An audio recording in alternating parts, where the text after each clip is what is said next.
कल रात 69th film fair award ceremony Gujarat के गांधीनगर के पास गिफ्ट सिटी में हुई और इस दौरान जितने भी प्राइज़ डिस्ट्रीब्यूशन हुए उनको देखकर ये लगा कि शायद ये पहले से ही फिक्स था, क्योंकि कोई भी ऐसा अवार्ड नहीं था जिसको सुनकर या देखकर हैरानी हुई हो।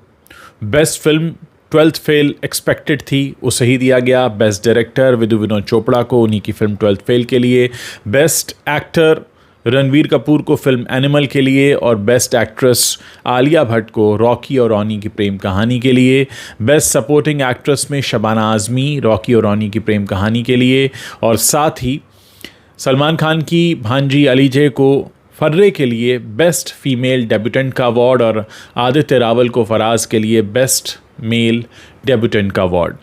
कुल मिलाकर ये जितने भी अवार्ड्स रहे उनको देखकर कोई भी हैरानी की बात नहीं थी, और इसीलिए सबकी जुबान पर आया कि क्या ये सब पहले से ही तय होता है, क्या ये सब पहले से ही फिक्स होता है। और ये सारी बातें इसलिए सामने आती हैं क्योंकि बहुत सारे बड़े नाम अपनी ऑटोबायोग्राफी में इसे साफ साफ लिख चुके हैं, चाहे ऋषि कपूर हों या चलते फिरते शाहरुख खान ने भी मेंशन किया था कि उन्होंने अवार्ड्स ख़रीदे हैं।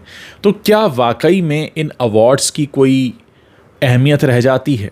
क्या वाकई लोगों को बेसब्री से इंतज़ार रहता है कि कौन जीतेगा इस बार का अवार्ड? वैसे इस बार की जो लिस्ट थी वो काफ़ी हद तक साफ़ थी, और जिस तरह के कयास लगाए जा रहे थे वैसे ही अवार्ड मिले हैं। जाहिर है एनिमल में जो रणबीर कपूर की एक्टिंग थी उसको लेकर काफ़ी तारीफ़ हुई थी, इसलिए एनिमल के लिए रणबीर कपूर का बेस्ट एक्टर का अवार्ड जीतना कोई हैरानी वाली बात नहीं है।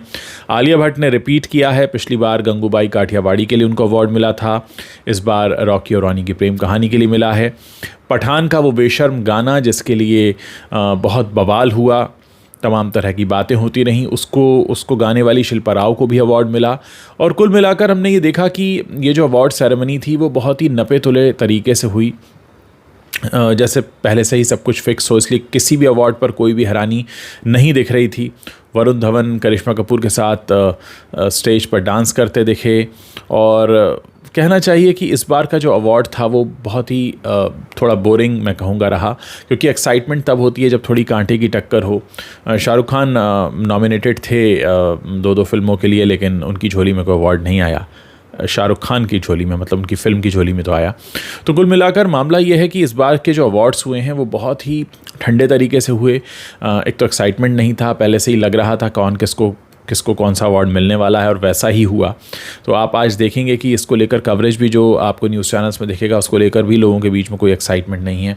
और अक्सर होता यही है कि फ़िल्म इंडस्ट्री में बड़ा हाइप किया जाता है अवार्ड्स को लेकर, लेकिन मामला जब निकल कर आता है तो बड़ा फुस सा होता है।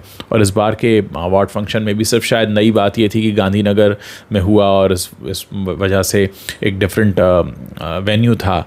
बॉम्बे में होते हैं वैसे हर बार अवार्ड्स, इस बार गांधीनगर को चूज़ किया गया। ऑब्वियसली कोई गवर्नमेंट का टाई अप रहा होगा, लेकिन कुल मिलाकर जो अवार्ड्स को लेकर एक्साइटमेंट थी वो कहीं भी दिखाई नहीं दी।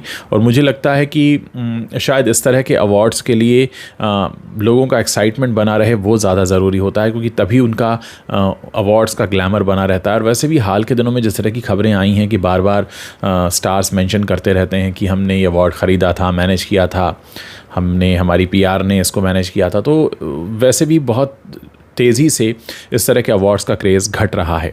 आप लोग क्या सोचते हैं अवार्ड्स के बारे में, बॉलीवुड के अवार्ड्स के बारे में? ये आप मेरे वीडियो के नीचे कमेंट करके बता सकते हैं।